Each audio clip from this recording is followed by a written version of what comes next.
and welcome. I'm Pernille, and I am a Danish artist living in the countryside.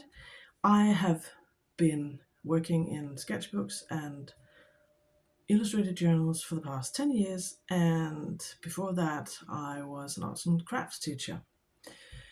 And I'm also a blocked artist, and that is why I'm here today, because I have started the journey with Julia Cameron's The Artist Way. If you are an artist, if you are creative, if you've been around on the internet, you will probably have heard about the Artist Way, and everybody seems to be raving about it. So I thought I'd give it a go. And I'm at the end of week one. I have the Danish version of the book here, and I've been working through the introduction and week one in this book, and I'm here to give you my honest opinion, my thoughts. Um, so from the get-go, in reading this, I was really frustrated with some of the things that Julia Cameron states and some of the things that she claims. And that really put me off. Or in the introduction, she actually writes that you will resent doing the tasks, that you will be angry with her, that you will end up not wanting to do the things that she asks you to do. I don't understand why she decided to make a point out of that, because isn't she then programming the reader to be expecting to be annoyed? I have no problems with the tasks or the tools that she's using so far. I am 100% behind those. So why is she kind of almost telling me that, oh, you should be annoyed? You are going to be annoyed. I don't get that. I don't understand why she chose to do that. And another thing is that she, in chapter one, lists some commonly held negative beliefs.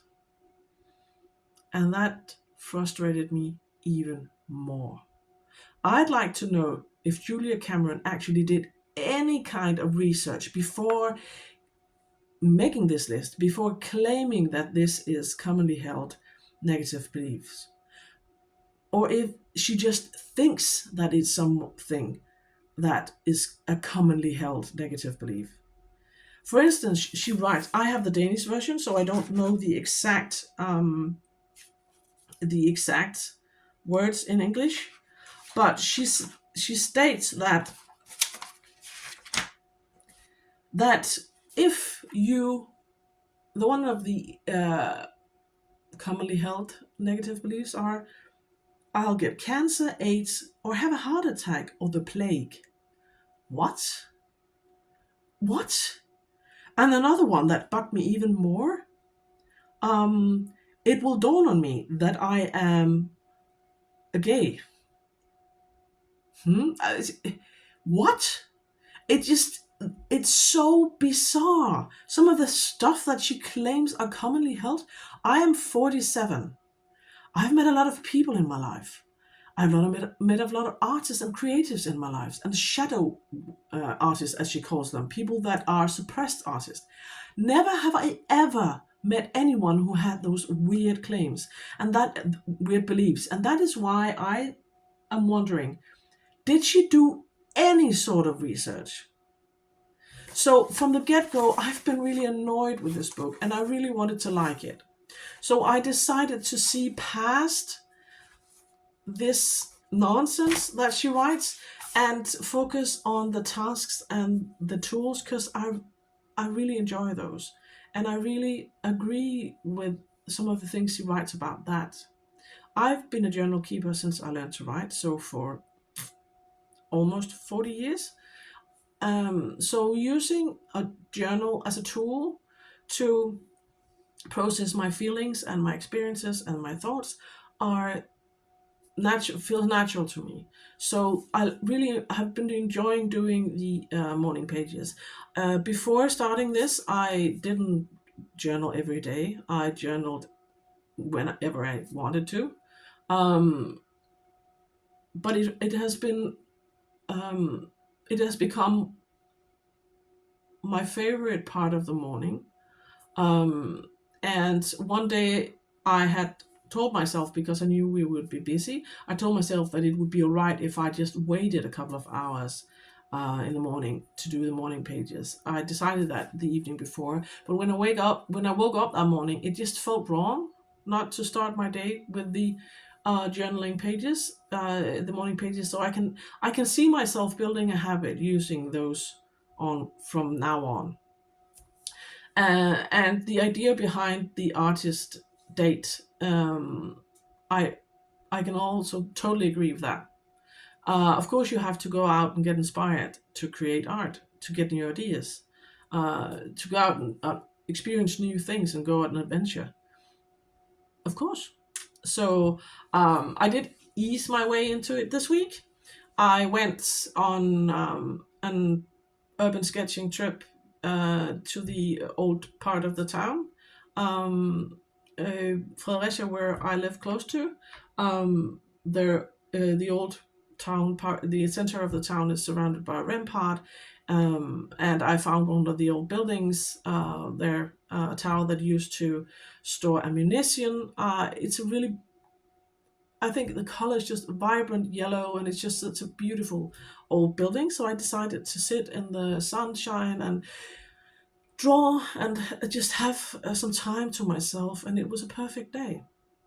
The weather was nice, the birds were singing, I can hear kids laughing from the beach nearby, and it was just so nice.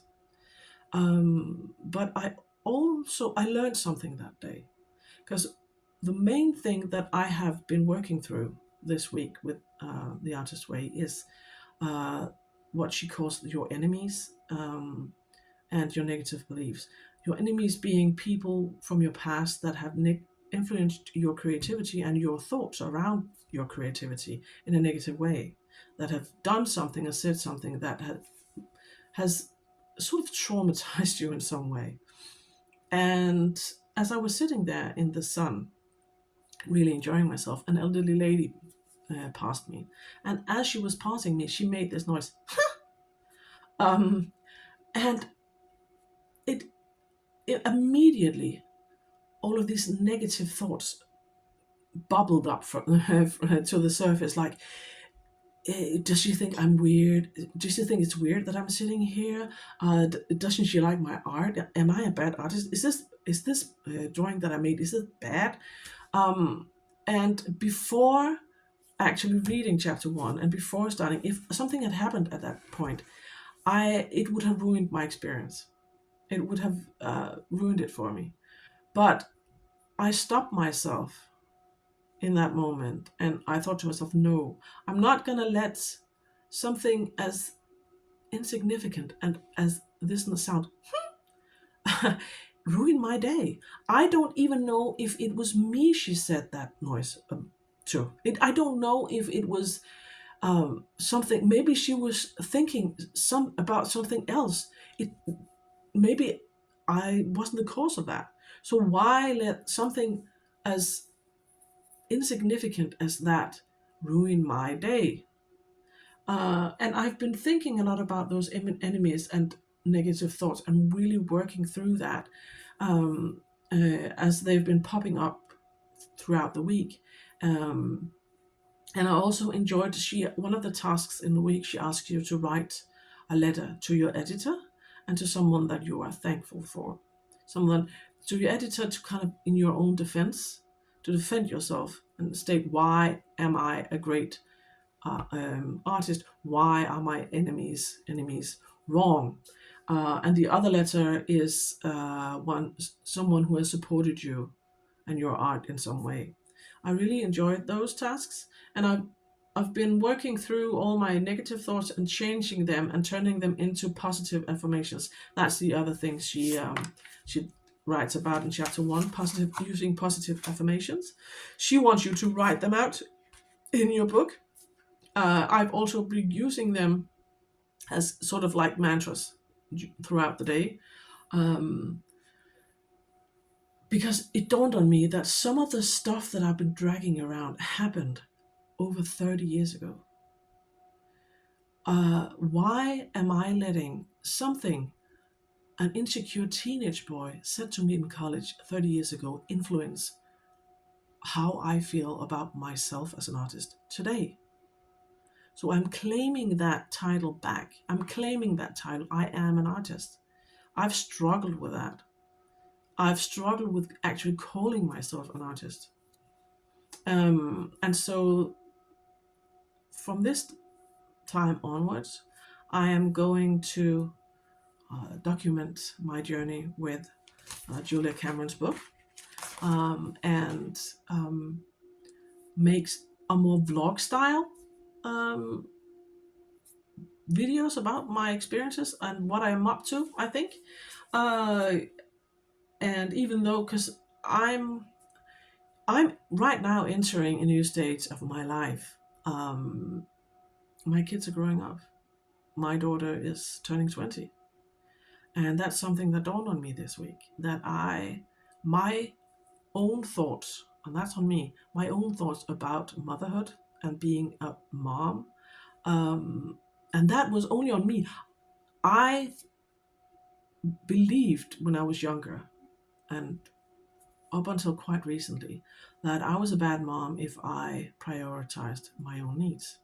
I had to prioritize my kids and my family members before myself. But in order to be a good mom, you should be, it's okay to be happy, to pursue your own dreams. Because if you're a happier, you're also a better mom. And it was only me I had those expectations about. Other people, I found it amazing if they were artists and successful artists or successful businesswomen or whatever, and also moms. It was only myself that had, I thought that I was a bad mom if I pursued an art career. And for the first 10 years of my daughter's life, I didn't make any art. I only started actually dabbling in watercolors and working in my illustrated journals and actually healing and um, sort of getting back to that artist side of myself I had that was so prominent when I before I got before I was a mom. Uh, I only got back to that when I got divorced almost 10 years ago. During my marriage with my ex-husband, I didn't create. Um, and before I had kids, I applied to art schools. When I didn't get accepted, I took an education as an arts and crafts teacher and was teaching as such until health issues made me have to stop teaching. Um, so I won't call myself a shadow artist because I actually did pursue an artist career, but my thoughts around motherhood made me stop. And that is probably my main problem when it comes to this art blog. So I know that this journey will probably uh, sometimes won't be easy because I have to face a lot of stuff. But I'm gonna make videos about it, and hopefully they won't be. I'm gonna do my best to make them inspiring and share my thoughts, and maybe some of you can relate. And so if you like this video, give it a thumbs up and subscribe, because I'd really love to build a community here with where an open and safe space where you can be honest and share ideas. And so if you'd like, stick around and give it a thumbs up. So see you in the next one.